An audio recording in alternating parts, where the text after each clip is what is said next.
The political slugfest over the multi-crore VVIP chopper scam is set to escalate as political rivals Congress and the BJP are showing no signs of relenting. The BJP has deputed Defence Minister Manohar Parrikar to launch a major offensive against a cornered Congress. Congress said before the Defence Minister places a chronology of the controversial chopper deal in Parliament on Wednesday, Parrikar should first answer why the Modi government and he undid the blacklisting of the Augusta Westland Company. The CBI will today question former Air Chief Marshal SP Tyagi for the fourth time in the Augusta scam. The agency wants to establish a money trail, a partial amount of which has reportedly been traced to the former Air Force chief and his family members. Tyagi's role came under the scanner after the appellate court in Milan said that he met several Augusta officials in presence of his cousins when he was the air chief. The court also said that the Tyagi brothers were aware of the changes in the tender specifications and passed on the information to Augusta Westland.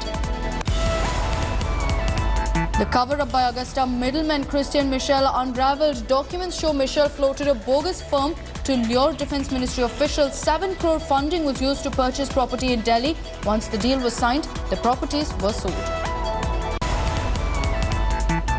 First time after Pakistan's joint investigation team visited India to probe the Pathankot attacks, National Security Advisor Ajit Doval expressed satisfaction over the probe team's intent and investigations. He expected Pakistan to act against the perpetrators. Doval also added that Prime Minister Modi wants good relations with Pakistan but said that Pakistan should control terrorist groups and should stop bleeding India. He also dismissed allegations levelled by Pakistan regarding Kulbhushan Jadhav as fabricated. JNU Students' Union President Kanhaiya Kumar's supporters thrashed a man for showing black flags and raising Bharat Mata Ki Jai slogan during his speech in Patna. 2 people were detained by the police for interrupting the speech. The 2 detainees were identified as Nitish Kumar and Manikant Mani, who belong to a little-known outfit, Youth Swaraj. They showed black flags to Kanhaiya during a function organised by AISF. Jat groups on Sunday afternoon quoted arrests in Rohtak and Jind in Haryana. Men and women gathered to press for the demand to release Jat youths who were arrested for violence during the Jat stir for reservation in February. Prime Minister Narendra Modi took an e-rickshaw ride at a function in Varanasi's DLW ground. He distributed 1,000 such rickshaws to people in his Lok Sabha constituency. The Prime Minister also launched environment-friendly solar-powered e-boats at Asi Ghat in Varanasi. He said e-boats reduce pollution and bring down the operational costs that will empower the economically weaker section of boat operators. In Uttar Pradesh's Balia, the Prime Minister launched an 8,000 crore scheme to provide 5 crore free LPG connections to poor families. He said Pradhan Mantri Ujjwala Yojana will benefit 5 crore families till 2019. Amid the raging row over the Prime Minister's educational qualification, the Gujarat University shared details of his MA degree, saying he scored 62.3% as an external student of the varsity. The Central Information Commission had sought information after Delhi Chief Minister Arvind Kejriwal raised the matter. Ousted Chief Minister of Uttarakhand Harish Rawat on Sunday admitted his presence in the controversial Sting CD but said it was not a crime to meet a journalist or an MLA. He dismissed the conversation shown in the video as meaningless. India Today has accessed poll strategist Prashant Kishore's game plan for the Congress party in Uttar Pradesh. Kishore suggested to declare Rahul Gandhi as the party's phase 4 chief minister in UP in 2017.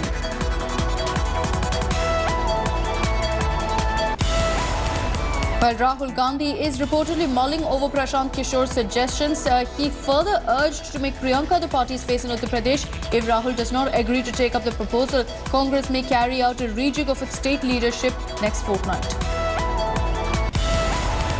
Latest satellite imageries of Uttarakhand show forest fire going out in over 70% of the affected areas. NDRF Director General said it's expected that these figures will be brought down to 50 or 60 in the next few days by the combined forces fighting to douse the jungle fire. More than 6,100 personnel, including the Army, Air Force and 3 teams of the National Disaster Relief Force, battled to contain the fire in Uttarakhand. 3 Indian Air Force choppers have been deployed in the state to douse the forest fire. Home Minister Rajnath Singh reviewed the situation, instructing the MHA officials to constantly monitor the situation and provide all assistance in controlling the blaze. But the centre's handling of the situation came under attack from the Congress. A 25-year-old Saudi Arabian who worked as a counselor in Saudi embassy died after his superbike crashed into a divider on the Gurugram Faridabad road. His body will be handed over to the embassy after a post-mortem on Monday. In yet another case of rash underage driving in the national capital, minors performing car stunts hit an auto in Connaught Place area, dragged the auto driver also for a few meters when he tried to stop them. Minors have also managed to flee the spot.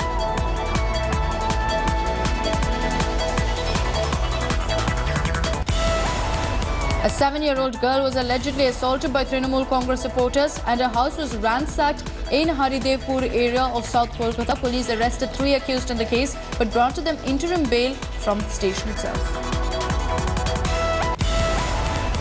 On the occasion of Maharashtra Day on Sunday, a flag demanding a separate Vidarbha state was hoisted in Nagpur. Former Maharashtra Advocate General Sri Hari Anai hoisted a Vidarbha flag, saying the movement for statehood to the region will intensify soon.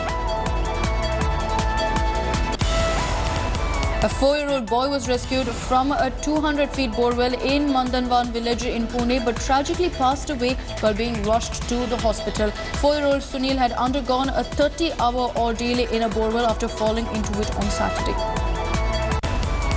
Met Department officials on Sunday predicted a drop in temperature across northern parts of the country. Most of the nation is reeling under scorching heat as temperatures crossed 40 degrees Celsius at several places.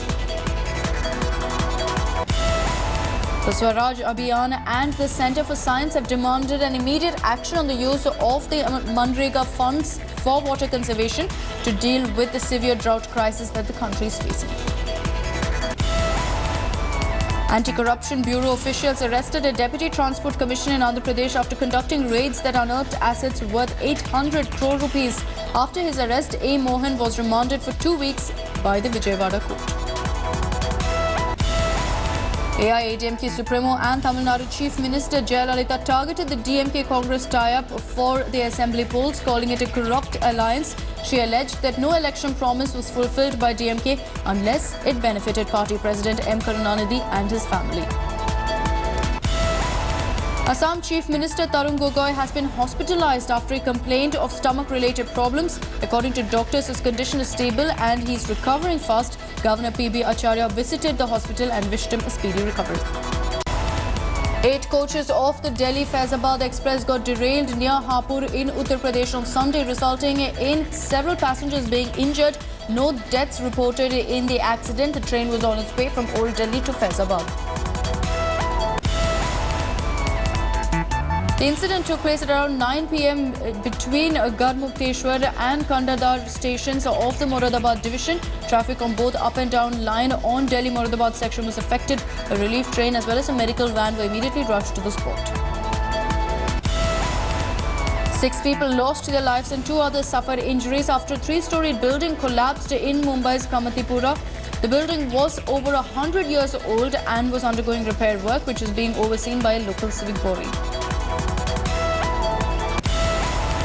Gangster turned politician Jaswinder Singh alias Rocky was shot dead by unidentified gunmen near Parwano on the Shimla-Chandigarh highway.